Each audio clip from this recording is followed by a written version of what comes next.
Good evening, everyone, and welcome to the 30th Annual Authors Guild Foundation Gala. I'm Maya Shanbag Lang, and I'm thrilled to be here to celebrate authors and literary culture.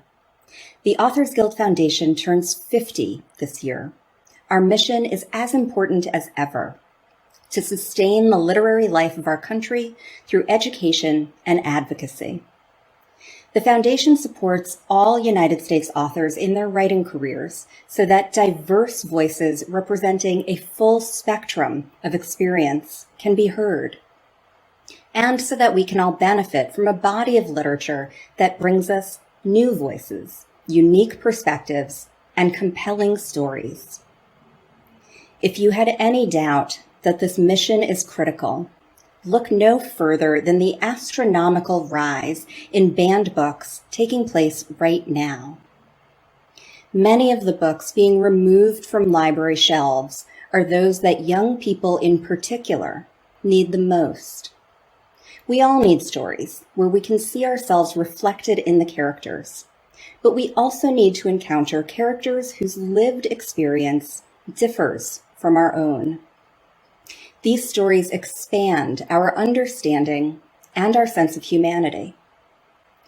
This is how reading builds empathy, and in a country as diverse and populous as ours, reading about the lives of others builds community, civic engagement, belonging, and ultimately strengthens our democracy. This is why the Authors Guild Foundation works to ensure that freedom of expression and the creative arts are not only protected, but nurtured, supported, and celebrated. Tonight, we honor 3 individuals whose voices, activism, and philanthropy have enhanced participation in American literary culture. Amanda Gorman for her social impact through poetry and activism, and Michelle and David Baldacci for their investments in organizations promoting literacy in the United States. Rita Dove will join Amanda Gorman in conversation, while the Baldaccis will converse with Adriana Trigiani. We'll also hear from Michael Peach, Jacqueline Woodson, and Yole Lucchese. We thank you for joining us this evening. Here are a few authors who want to share with you the importance of the Authors Guild Foundation.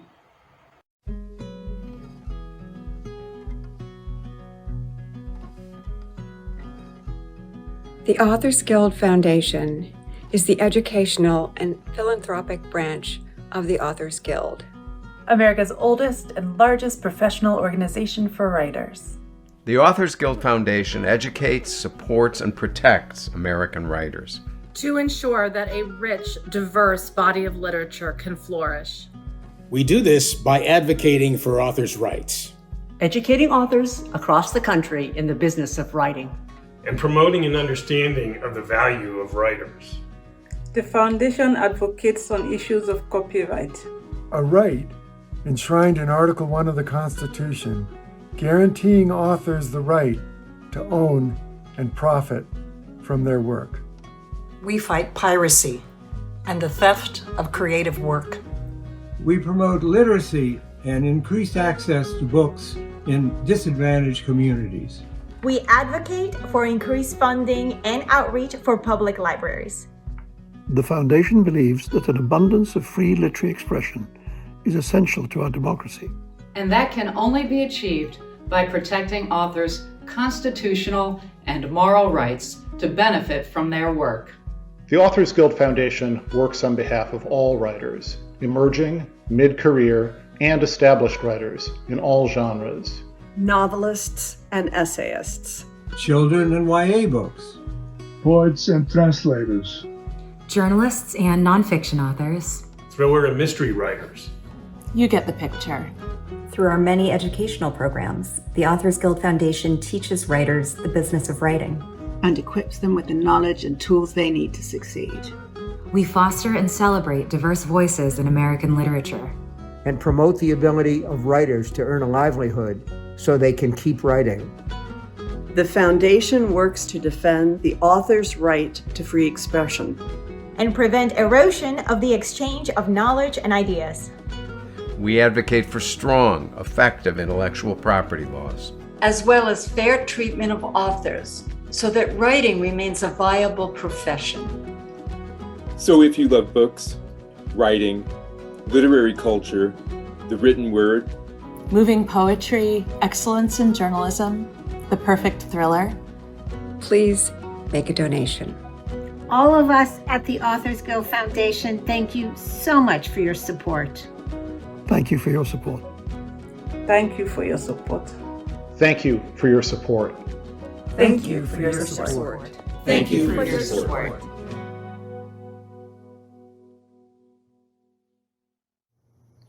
Hi, I'm Michael Peach, the CEO of Hachette Book Group, and it is my great honor tonight to introduce the two people receiving the Authors Guild Foundation Award for Distinguished Service to the Literary Community. You know one of them well, the author David Baldacci, who is a longtime friend to and supporter of the Authors Guild. David published his first novel, Absolute Power, in 1996, and since then has gone on to become one of the best-selling authors in the world. David has published 44 novels for adults and 7 novels for young readers. All of them have been national and international bestsellers, and several have been adapted for film and television. His novels are published in over 45 languages and in more than 80 countries, with 150 million copies sold worldwide. Tonight's honor is going to two people, Michelle Baldacci and David Baldacci. Michelle and David together are the co-founders of the Wish You Well Foundation, a nonprofit organization that supports adult and family literacy programs in the United States. The Wish You Well Foundation's premise is that the ability to read is the foundation for everyday life, and it supports adult learners in a wide variety of programs, including basic literacy, GED preparation, citizenship, and ESL/ESOL classes, health literacy instruction, basic computer and mathematics courses, and job skills training. About 130 million people in the United States, just over half the country's adult population, reads below a 6th grade level. A country that was founded on the principles of free speech, free press, and the freedom of religion, all rights tied to words, is fast becoming an illiterate nation. Virtually none of the major issues we face as a nation today can be successfully overcome unless we eradicate illiteracy. That's why Michelle and David created the Wish You Well Foundation. Since the foundation's inception 20 years ago, the Baldaccis have funded hundreds of literacy and educational programs across the country, enriching the lives of adult learners by giving them the tools and skills they need to succeed in their communities. In 2008, the foundation partnered with Feeding America to launch Feeding Body and Mind, a program to address the connection between illiteracy, poverty, and hunger. Through this initiative, more than 1 million new and gently used books have been collected and distributed via food banks to families in need. It is my enormous honor to present the Authors Guild Foundation Award for Distinguished Service to the Literary Community to Michelle and David Baldacci. We're all grateful for Michelle and David's many contributions to the literary community, and I can't wait to hear their conversation with Adriana Trigiani, their friend and the best-selling author of over 20 books of fiction and nonfiction. Her most recent book, The Good Left Undone, was just released. Now I will hand it over to Adriana. Good evening, everyone. I am thrilled to be with you this evening to honor two of my favorite people on planet Earth, Michelle and David Baldacci. They're receiving the biggest award tonight for distinguished service for the Wish You Well Foundation. And what's so exciting to me is that these two are really humble.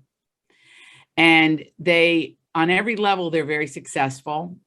Whether we're talking about art or we're talking about parenting or we're talking about philanthropy, they serve. And it's inborn in them. So my first question this evening is for Michelle.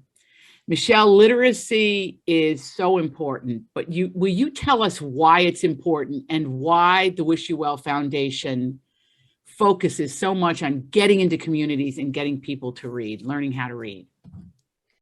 Well, it was something we came about later as adults, seeing the effects. But I grew up with a family that it was not obvious that they were giving back to community.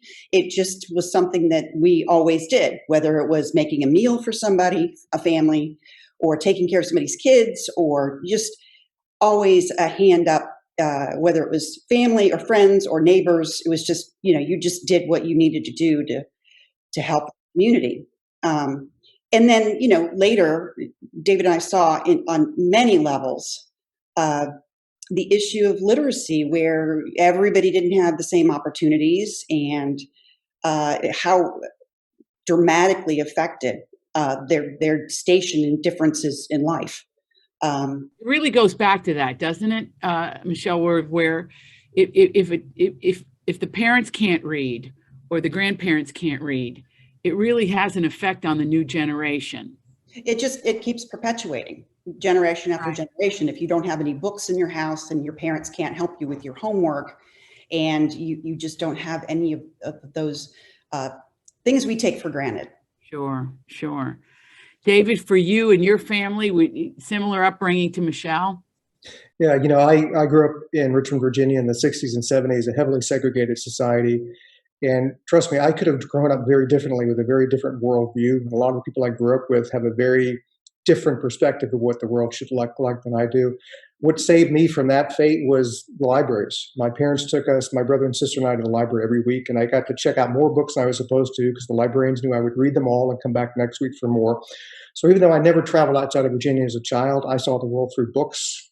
Mark Twain had a famous quote, "Travel is fatal to prejudice." Well, you can travel through books, and I did. I saw the whole world. I saw people that didn't look like me, eat like me, pray like me, dress like me, speak like me. We share that same core humanity. And that really made me the person that I am. It made me more tolerant. It made me more empathetic, sympathetic, wanting to reach out and help other people. Mm-hmm. Books and reading and having a strong literacy base, that is the number one factor of determining how you're going to end up in life. And with people who don't, as Michelle said, don't have that opportunity, only bad things could come out of that. So the Wish You Well Foundation, we're trying to make sure that everybody's on a level playing field. I also noticed with the Wish You Well Foundation, you shore up existing programs in communities.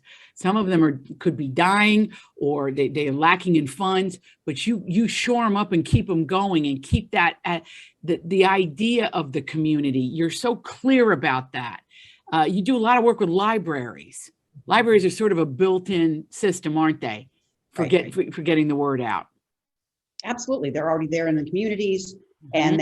and people have access to a lot of different information there and support systems. And they've become community centers now, because we don't have other ways to go. And I even noticed in the Wish You Well, all the good you're doing, you make sure that there was someone to computers to keep current, to educate, to, stay in the game, everybody. Right. And many of the programs that apply to us are for computer literacy. Sometimes it's for a senior elderly population that is very, very disconnected from community because they don't have the skills or the equipment, and this brings them back into the community with more support. You both have been very quiet about your giving, and when I went back and looked at how many years you've been doing this, and to in depth into the communities that you've gone. I mean, they throw the word angel around, but you're angels. You don't make a fuss. You just get the job done. But there's a lot of work involved, in philanthropy. There's a huge amount of work. Perhaps Michelle can speak to that. Well, I mean, there's a certain level of responsibility. You have to know what you're giving to, and you have to know that they're doing what they're supposed to be doing with your donation and reaching the proper people. Not all nonprofit works. Right. You really have to do your homework. One thing we've also tried to do, and Michelle has done a great job with this, is not just giving out money and support in that way, but bringing organizations that may exist across the country, different states, different places. They may have a certain strength and weaknesses, and other places have certain strengths and weaknesses. We try to network them and bring them together. So as a group, as a consortium, they're actually more efficient and better than they would be separately. We're kind of like, and we're not just a clearinghouse for money, but we're a clearinghouse for information and coordination. And it gives almost a shape to the literacy movement. Is that when you know a program's going to be there year to year, a community can really build things around the drive of literacy, can make it a priority. whatever. Well, it also just brings awareness to everybody else that doesn't understand how dramatic the issue is. When you have the overwhelming majority of people that are incarcerated read below a fourth grade level, if that. Yeah. You know, we live in a country where half the adult population reads at the two lowest levels of literacy. That's not sustainable for a democracy. We live in an information age. You know, our kids get more information every day than their grandparents got in their entire lives. And if you don't have the cognitive and reading ability to process all that information, you're going to be left behind in so many different ways.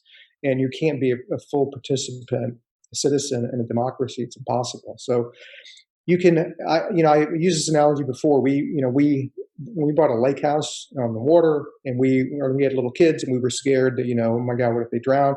There are two ways you can do that. You can build walls around your kids so they never get to the water, or you can teach them how to be self-sustaining, teach them how to swim.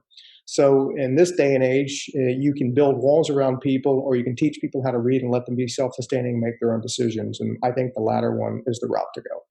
Well, I admire you both as parents. I always say if my kid turned out half as well, I would be thrilled as your two children. They're magnificent people. They're funny, beautiful, wise. They got it all going on. And they're two young people of purpose. Now, I know you modeled that for them, but there's a lot of parents listening tonight. Can you, through the lens of reading, can you help them? Can you tell them how you did it?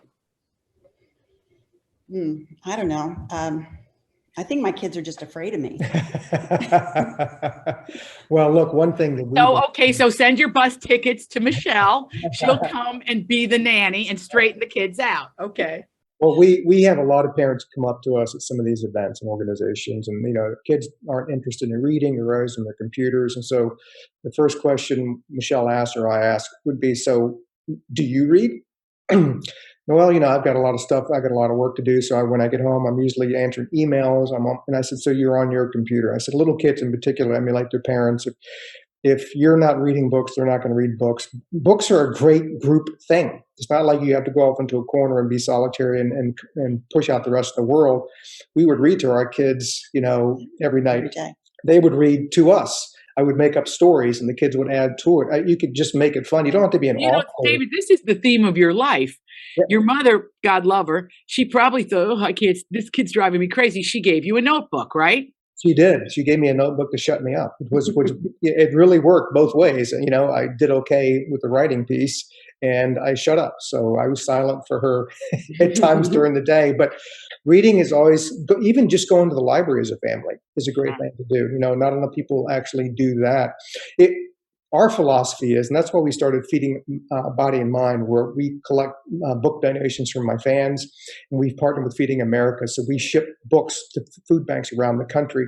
If you're food challenged, you are almost undoubtedly literacy challenged, because food, poverty, and illiteracy go hand in hand.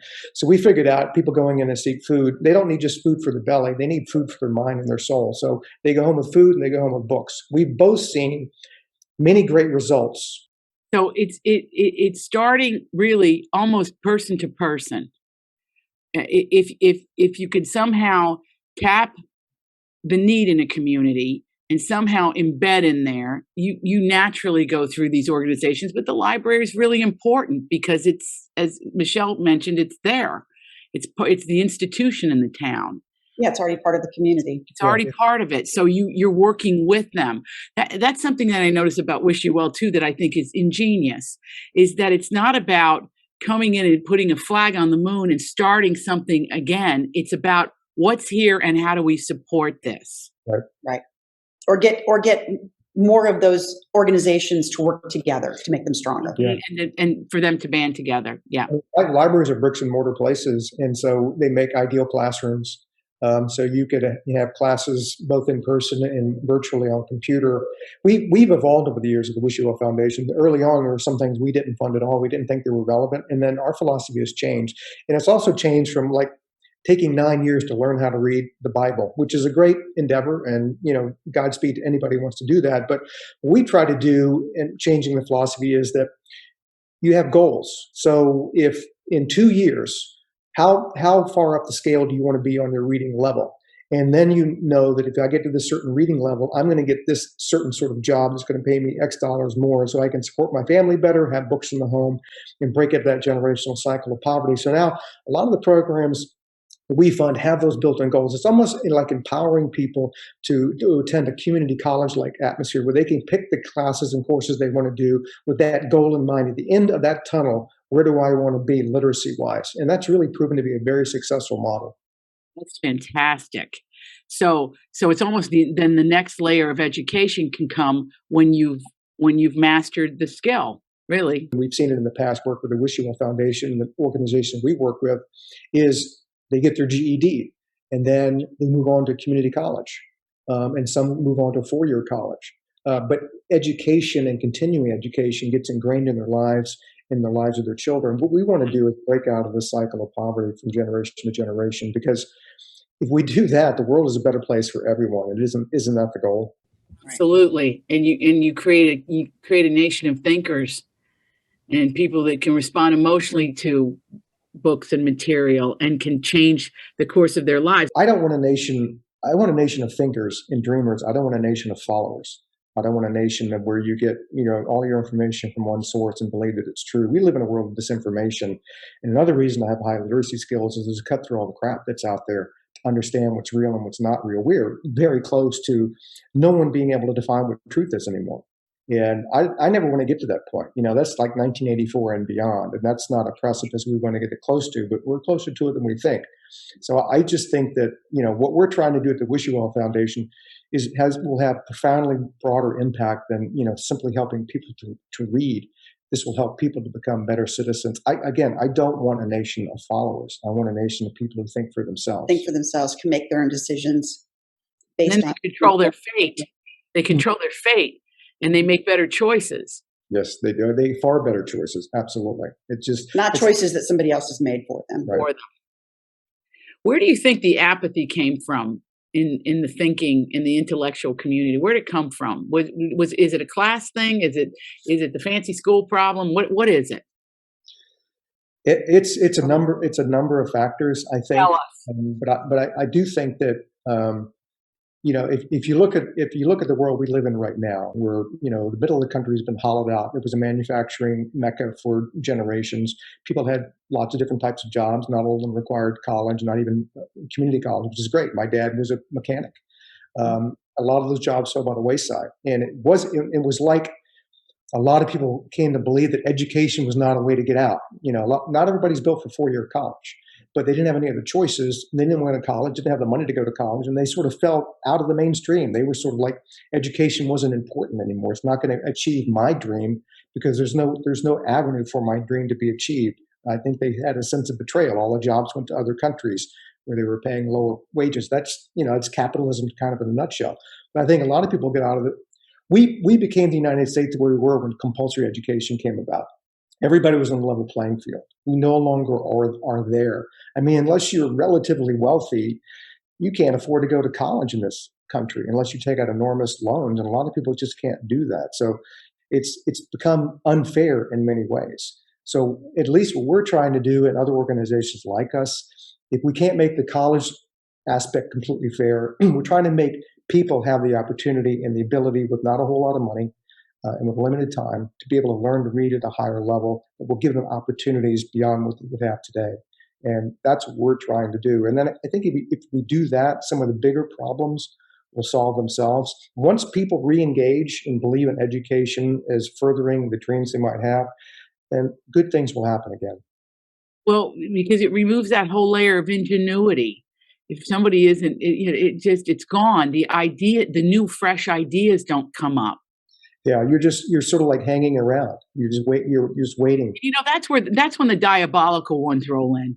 When we're worn out and we're exhausted from trying to solve problems because they seem unsolvable. Speak to that, David and Michelle.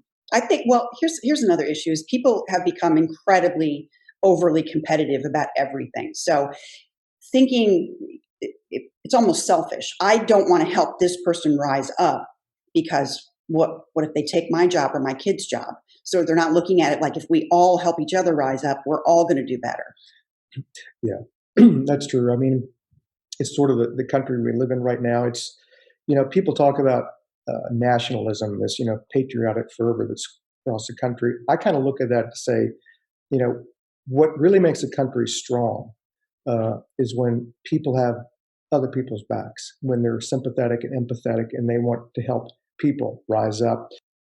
And I know there are people watching that are thinking, geez, I don't do anything. What can I do to help? So how can they help get involved? You can volunteer at your local library. You can help manage a book sale. You can train to be a tutor. I mean, there's a lot of easy stuff. As far as literacy, there's always way in the community, but I don't think it's just literacy. There's all other ways that you can give back in a community that will matter, that will ultimately help everyone, and it makes a difference. We're all so busy in our lives now, and a lot of I'm not saying that people aren't busy, they are, but if we just took an hour away from checking our Twitter feed or Facebook or Instagram, and instead devoted that to volunteering in your community, it could be a bake sale, it could be, washing cars for the high school team. It could be lots of different things where you're just out in the community helping people. And in the literacy field, volunteers are desperately needed across the board. There are a lot of programs that have peer-to-peer literacy tutoring in prisons, where 80% of the people, maybe closer to 90% of the people incarcerated today don't have a high school diploma. And here's all you need to know about how education is connected to the well-being and social well-being in this country. When people's whose job it is to determine how many prison beds we're going to need in the future, they rely on two statistics that are almost 100% accurate.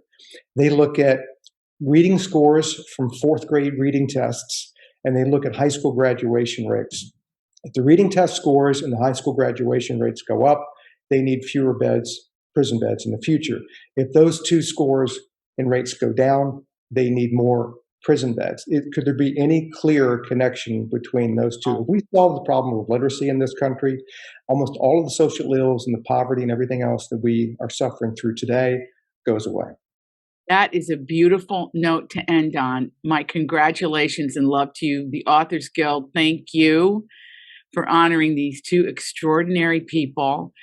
There's nobody like you, and the fact that you look so good makes me a little sick. Both of you, you're very youthful, and you look fit. And no, I'm teasing you. If you change the word one, almost a sentence at a time here, and it's really, really inspiring. Yeah, thank you. So I want to do our best. We love you and congratulations. Thank you. Thanks. Congratulations to David and Michelle Baldacci. It's so wonderful to celebrate the incredible work that you do. Good evening, everyone. I'm Douglas Preston. Since I became president of the Authors Guild in 2019, the world has become a darker place, and the challenges authors face have only increased. I am proud to say that the Authors Guild Foundation has been there to tackle these challenges, and we have achieved many critical victories for authors over the past year, and I'll just name a few of them. At the beginning of the pandemic, we fought for and obtained major relief for writers. We got legislation passed that created a copyright small claims court so authors and other creators can strike back against the wholesale theft of our work on the internet. We brought down a notorious scammer who had stolen thousands of dollars from hundreds of writers. And we are proposing and have helped write legislation in this Congress to permit collective bargaining rights for writers and other freelance creators. This would be a fundamental and even transformative right that the Authors Guild has been fighting for and advocating for over half a century. We sued and shut down the vast ebook piracy site known as Kiss Library and won a $7.8 million judgment for authors, and in doing so, we put many other piracy sites on notice. We are fighting the alarming rise in school book banning. And these are just a few of the things we've done over the past year. Our battles for free speech will unfortunately probably never end, but we press on because our literary culture and, in fact, our democracy depend on having a strong and diverse and free body of literature and journalism from all voices and from all communities. I'd like to take just a few minutes to express our incredible gratitude to tonight's sponsors for their generous support that will help sustain our important efforts in the year ahead. Our epic level sponsors, the very generous Anonymous, David and Michelle Baldacci, Dan Conaway and Writers House. History level sponsors, Suzanne Collins and Charles Pryor, Hachette Book Group, James Patterson, Douglas and Christine Preston. Novel level sponsors, Penguin Random House, Diana Rowan Rockefeller, Scholastic Inc. Memoir level sponsors, Amazon Literary Partnership, HarperCollins Publishers, Ingram Content Group, Macmillan Publishers, Catherine Neville, RB Media, and Simon & Schuster, Inc. The Authors Guild needs your support. The Guild is very, very good at what it does, and we do it with tight and well-deployed finances. But we do depend on the financial generosity of those who love books. You can click the donate button below to make a tax-deductible gift, and believe me, a gift of any size is much appreciated. And now, to present our next honoree, we'll hear from the incredibly talented Jacqueline Woodson, author of dozens of critically acclaimed works, many of which have been banned or challenged, including Miracles Boys, Another Brooklyn, and Brown Girl Dreaming. Thank you. It is my great honor to present the Authors Guild Foundation Award for Literature with Social Impact to Amanda Gorman. Amanda has inspired so many through her poetry and work for racial justice, equity, and climate activism. Through initiatives such as One Pen Per Page and Lit Lounge, becoming a global change maker with Estee Lauder to launch Writing Change to promote literacy among girls and women, Amanda has had a profound impact on so many lives. She has inspired young writers as the first National Youth Poet Laureate and the youngest inaugural poet, and through the new scholarship program with Penguin Random House, the Amanda Gorman Award for Poetry. Her published works, including Call Us What We Carry, The Hill We Climb, and Change Sings, have put poetry in the hands of countless people, while her steadfast commitment to activism on and off the page has underscored the power of language and literature to inspire real change. As writers, readers, and citizens, people have been inspired by Amanda's impact on society and the literary community. And now, I think we're all excited to hear Amanda Gorman in conversation with the brilliant and beloved Rita Dove. Miss Dove has won the Pulitzer Prize for Poetry and served as U.S. Poet Laureate. She received the National Humanities Medal from President Clinton and the National Medal of Arts from President Obama, the only poet to receive both. She is the Henry Hoynes Professor of Creative Writing at the University of Virginia, and her most recent book of poetry, Playlist for the Apocalypse, was published last August. And now we'll turn to Rita Dove and Amanda Gorman. Thank you, Jacqueline. I'm so pleased to be here with Amanda Gorman. Hi, Amanda. Hi. Tonight, you're being, so good to see you. Tonight, you're being honored by the Authors Guild, and I'm just so pleased to be able to get into this conversation with you tonight. I know that we as writers don't really write for the purpose of pleasing other writers, but what does it mean for you, and how important is it for you to be recognized here tonight?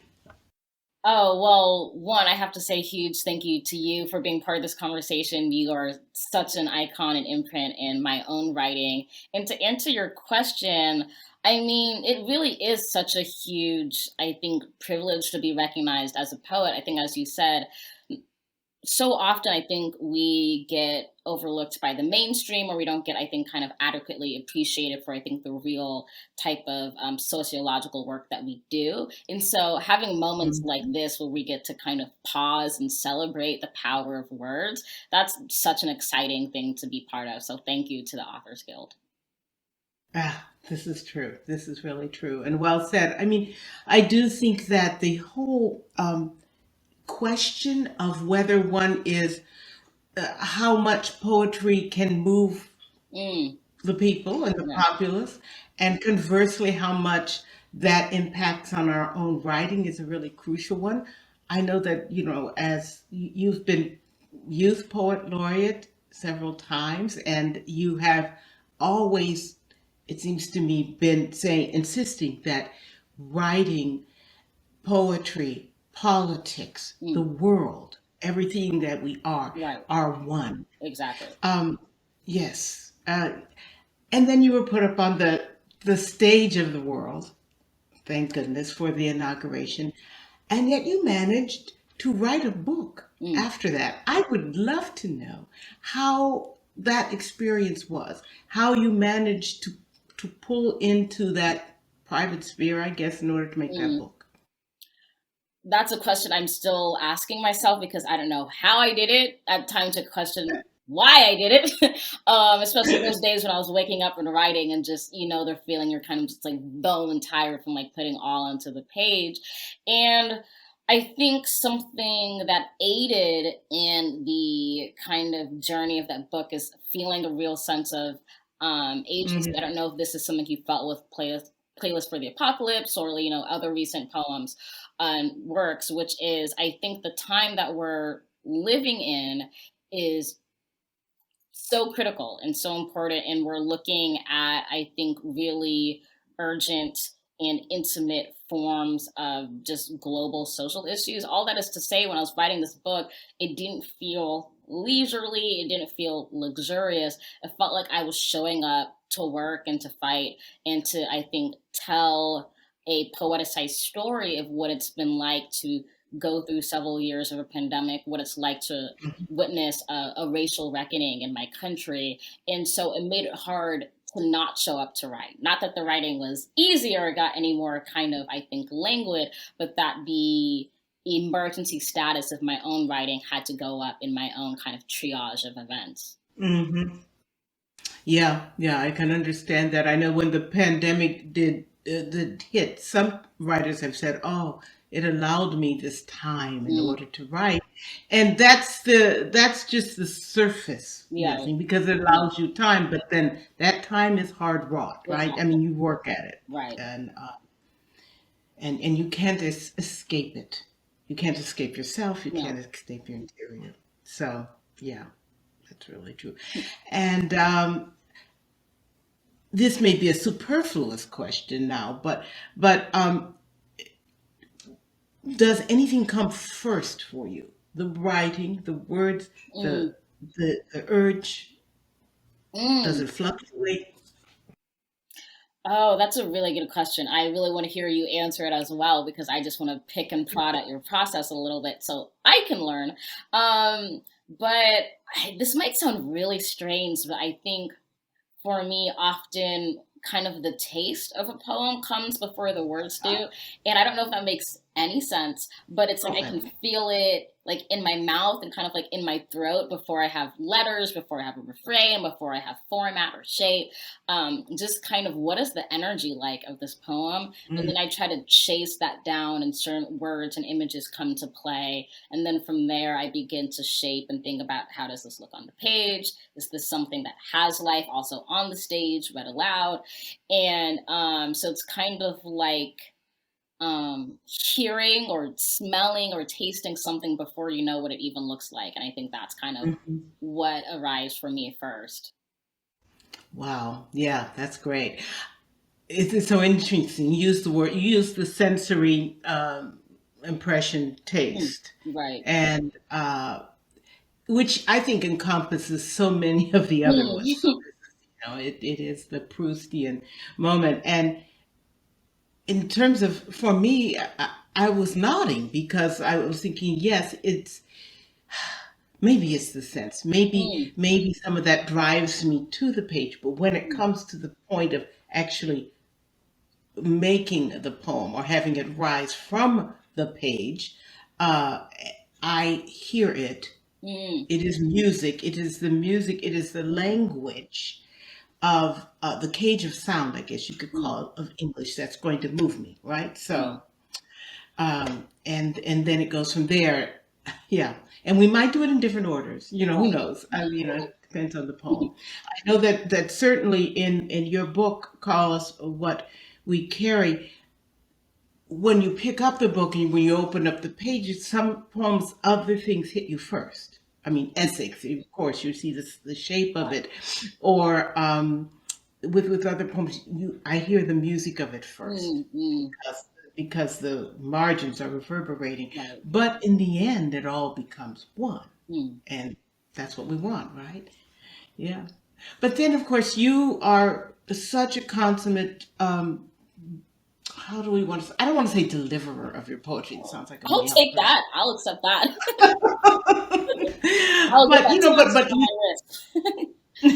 Well, you bring everyone back into it because I think one of the important things about poetry is that you want your reader, your listener, to breathe with you, and if they breathe with you and they take all of that breath, then the whole body is engaged, and you do that. You do that.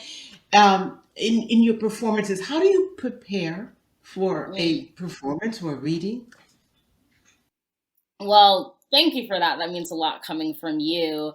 And I think the way that I prepare to kind of embody poem on the stage, I think comes from having a kind of deep background in speech pathology, because growing up I did have a speech impediment. And so when I was preparing, I think growing up, to recite poems, I was also at the same time thinking a lot about orality and speech and everything that you said about like bringing the entirety of ourselves to the page. How can I use every corner of my body to make this as articulated as possible, especially when my mouth is an unreliable narrator because of my speech impediment.